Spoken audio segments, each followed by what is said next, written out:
Hello everyone. आज हम लोग देखेंगे state PCS prelims general studies series का सेट नंबर 2। इसमें हम लोग कवर करते हैं इंडियन एक्सप्रेस से क्वेश्चन, और ये आपका किसी भी state PCS like BPSC, UPPCS, MPPSC, RSP, किसी भी स्टेट पीसीएस के लिए इंपॉर्टेंट है। तो आते हैं पहले क्वेश्चन पे, और हाँ, चैनल को सब्सक्राइब जरूर कर ले। भारत आसियान व्यापार के संदर्भ में निम्नलिखित कथनों पर विचार करें।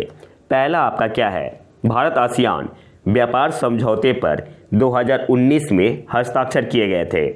दूसरा क्या है? भारत के वैश्विक व्यापार में आसियान देशों की हिस्सेदारी लगभग 11% है। तीसरा आपका क्या है? 2023-24 में आसियान देशों को भारत के निर्यात का मूल्य उसी अवधि के आयात से अधिक था। आपको बताना है ऊपर दिए गए कथनों में से कौन सा सही है। तो सबसे पहले एक्सप्लेनेशन देख लेते हैं। भारत आसियान व्यापार समझौते पर 2009 में हस्ताक्षर किए गए थे। तो पहला स्टेटमेंट क्या है आपका? गलत है। यहाँ पे क्या मेंशन है? 2019, लेकिन क्या होगा? 2009 होगा। यहाँ पे आपका होगा 2009।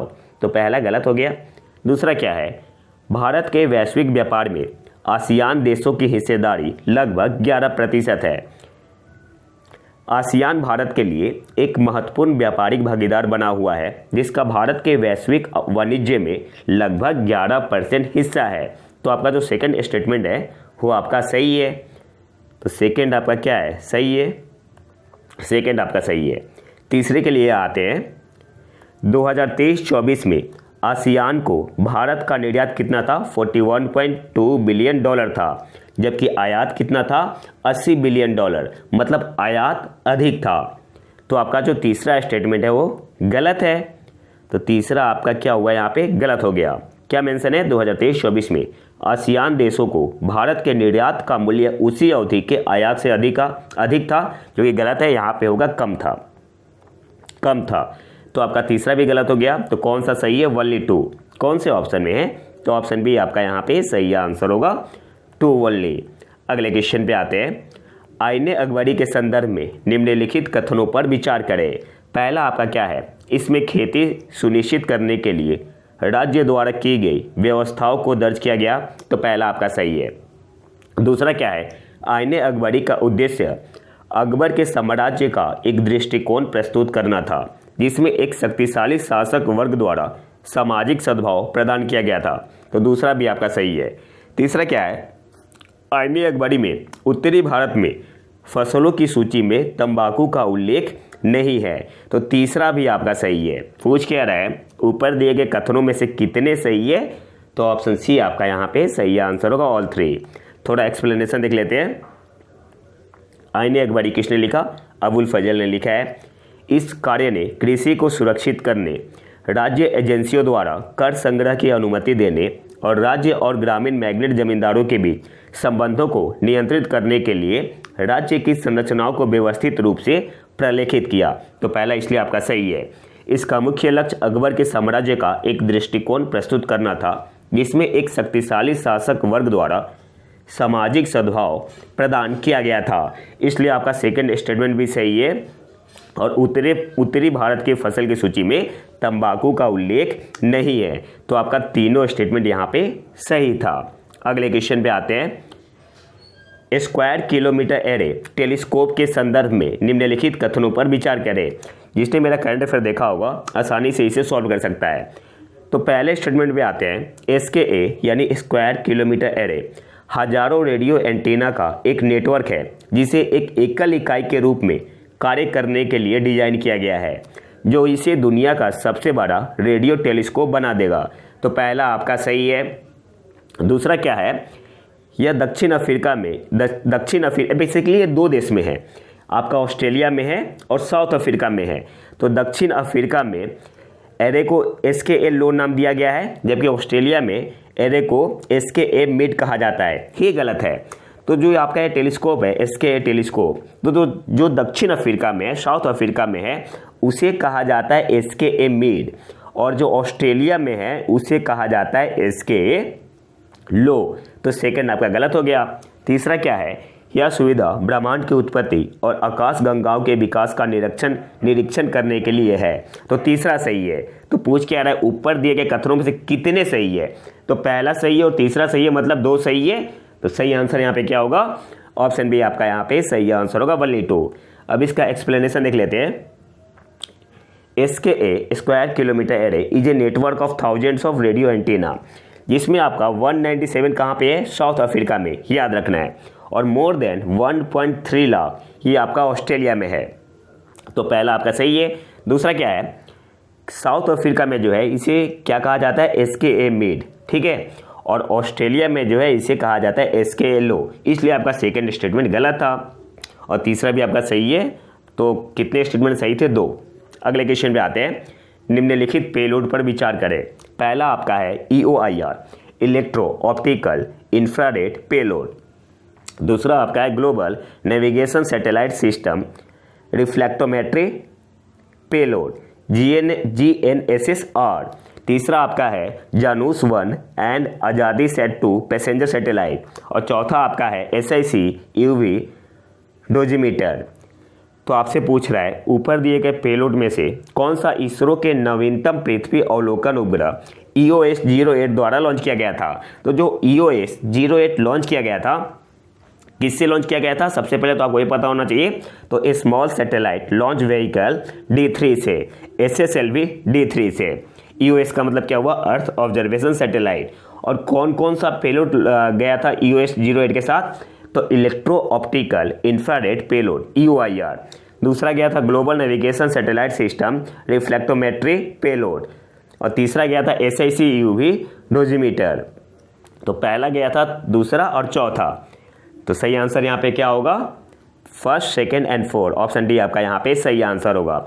और जो आपका जानूस 1 एंड आज़ादी सेट 2 है, ये आपका गया था EOS 07 से। तो याद रखना है, ये आपका गया था EOS 07 से। अगले क्वेश्चन पे आते हैं। निम्नलिखित देशों पर विचार करें।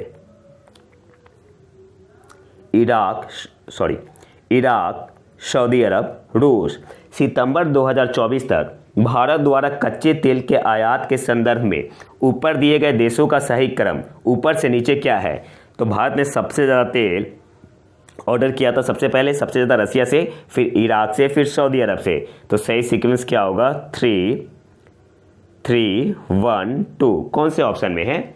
ऑप्शन ए आपका यहाँ पे सही आंसर होगा, 3, 1, 2। अगले क्वेश्चन पे आते हैं। मौद्रिक नीति समिति मॉनेटरी पॉलिसी कमेटी के संदर्भ में निम्नलिखित कथनों पर विचार करें। पहला क्या है? RBI की मौद्रिक नीति का प्राथमिक उद्देश्य विकास के उद्देश्य को ध्यान में रखते हुए मूल्य स्थिरता बनाए रखना है। तो पहला स्टेटमेंट आपका सही है। यहाँ पे आप स्टेटमेंट एक्सप्लेनेशन देख सकते हैं। मौद्रिक नीति का प्राथमिक लक्ष्य विकास को बढ़ावा देने के साथ साथ मूल्य स्थिरता बनाए रखना है, इसलिए आपका पहला स्टेटमेंट सही है। दूसरा क्या है? MPC मॉनेटरी पॉलिसी कमेटी को वर्ष में कम से कम 4 बार मिलना आवश्यक है। तो सेकंड भी सही है। यहाँ पे आप देख सकते हैं the MPC is required to meet at least 4 times per year. तो आपका सेकंड स्टेटमेंट भी आपका सही है। तीसरा क्या है? भारतीय रिजर्व बैंक के गवर्नर समिति के अध्यक्ष या पदेन एक्स ऑफिसियो के रूप में कार्य करते हैं। तो तीसरा भी सही है।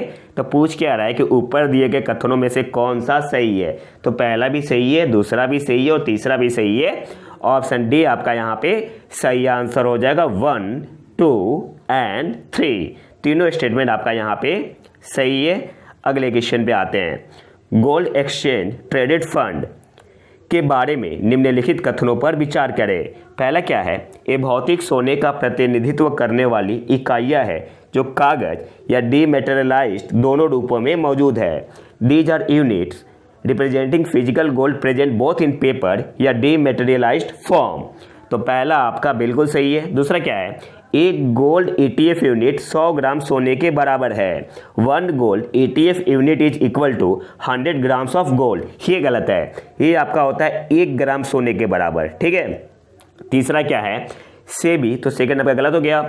SEBI gold exchange traded fund को नियंत्रित करता है, तो तीसरा सही है। तो पूछ क्या रहा है कि ऊपर दिए गए कथनों में से कौन सा सही है, तो पहला सही है और तीसरा सही है।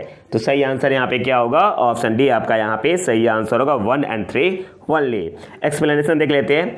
गोल्ड ETF और unit representing physical gold which may be in paper या डीमेटेरियलाइज्ड फॉर्म, इसलिए आपका पहला स्टेटमेंट सही है। 1 gold ETF unit is equal to 1 gram of gold, और वहां पे क्या दिया हुआ था 100 ग्राम, इसलिए आपका सेकंड स्टेटमेंट सही नहीं था। Gold ETF scheme can only invest primarily in gold या gold related product that have been approved by SEBI, इसलिए आपका तीसरा स्टेटमेंट सही था। तो पहला और तीसरा आपका सही था, सेकेंड गलत था। अगले क्वेश्चन पे आते हैं। खनिज सुरक्षा भागीदारी मिनरल सिक्योरिटी पार्टनरशिप, शॉर्ट में इसे बोलते हैं MSP, वित्त नेटवर्क के संदर्भ में निम्नलिखित कथनों पर विचार करें। पहला क्या है, यह अमेरिका के नेतृत्व वाली एक पहल है जिसका लक्ष्य महत्वपूर्ण खनिजों के लिए आपूर्ति श्रृंखलाओं को सुरक्षित करने के लिए सदस्यों के बीच सहयोग को मजबूत करना है। जो आपका MSP है, मिनरल सिक्योरिटी पार्टनरशिप, यह अमेरिका के नेतृत्व वाली एक पहल है जिसका लक्ष्य महत्वपूर्ण खनिजों के लिए आपूर्ति श्रृंखलाओं को सुरक्षित करने के लिए सदस्यों के बीच सहयोग को मजबूत करना है। दूसरा क्या है, तो पहला स्टेटमेंट सही है, आगे एक्सप्लेनेशन में हम लोग देखेंगे। दूसरा क्या है, भारत ने MSP यानी खनिज सुरक्षा भागीदारी mineral security partnership finance network से अपनी सदस्यता वापस ले ली है, तो ये गलत है। अफ्रीकी संघ एकमात्र संघ है जो MSP नेटवर्क का हिस्सा है, तीसरा गलत है। यहाँ पे क्या होगा, यूरोपियन यूनियन होगा, ठीक है, ना कि अफ्रीकन यूनियन, EU होगा। तो तीसरा भी सही है। तो पूछ क्या रहा है, ऊपर दिए कथनों में से कितने सही है, कौन सा नहीं पूछ रहा है, कितने सही है, तो केवल एक ही सही है। तो ऑप्शन ए आपका यहाँ पे सही आंसर होगा, 1 अब इसे डिटेल में देख लेते हैं। भारत औपचारिक रूप से खनिज सुरक्षा वित्त नेटवर्क का एक हिस्सा है, तो ठीक है, इसलिए आपका जो सेकंड स्टेटमेंट था वो गलत था। जो अमेरिका के नेतृत्व वाली एक पहल है जिसका उद्देश्य महत्वपूर्ण खनिजों के लिए आपूर्ति श्रृंखलाओं को सुरक्षित करने के लिए सदस्यों के बीच सहयोग को मजबूत करना है, इसलिए आपका पहला स्टेटमेंट सही था और दूसरा गलत था। 23 सितंबर को संयुक्त राष्ट्र महासभा के मौके पर अमेरिकी विदेश विभाग द्वारा जारी बयान में 14 देशों और यूरोपीय संघ द्वारा हस्ताक्षरित एक संधि का संबंध था, इसलिए आपका जो तीसरा स्टेटमेंट था वो सही है, वो क्या था, गलत था, क्योंकि वहां पे क्या मेंशन था, अफ्रीकी संघ मेंशन था। अगले क्वेश्चन पे आते हैं। निम्नलिखित में से कौन सा देश यूरोपीय मुक्त व्यापार संघ EFTA यूरोपीय फ्री ट्रेड एग्रीमेंट का सदस्य है? Iceland, Liechtenstein, Switzerland, England. तो आपका जो EFTA है इसमें कौन कौन से देश है, आइसलैंड है, लिechtenstein है, नॉर्वे है, स्विट्जरलैंड है, इंग्लैंड नहीं है। तो सही आंसर यहाँ पे क्या होगा, ऑप्शन डी आपका यहाँ पे सही आंसर होगा, 1, 2 and 3। अच्छा, न्यूज में क्यों बना हुआ है, तो भारत ने साइन किया है एक trade agreement with the 4 nation European free trade association. कौन से 4 देश है, आइसलैंड है, लिechtenstein है, स्विट्जरलैंड है और नॉर्वे है। और आखिरी क्वेश्चन पे आते हैं। कैंसर मूनशॉट पहल किसका परिणाम है? The cancer moonshot initiative is the outcome of, तो एक क्वाड का है, ऑप्शन डी आपका यहाँ पे सही आंसर होगा। और क्वाड में कौन कौन सी कंट्री है, इंडिया है, अमेरिका है, ऑस्ट्रेलिया है और जापान है।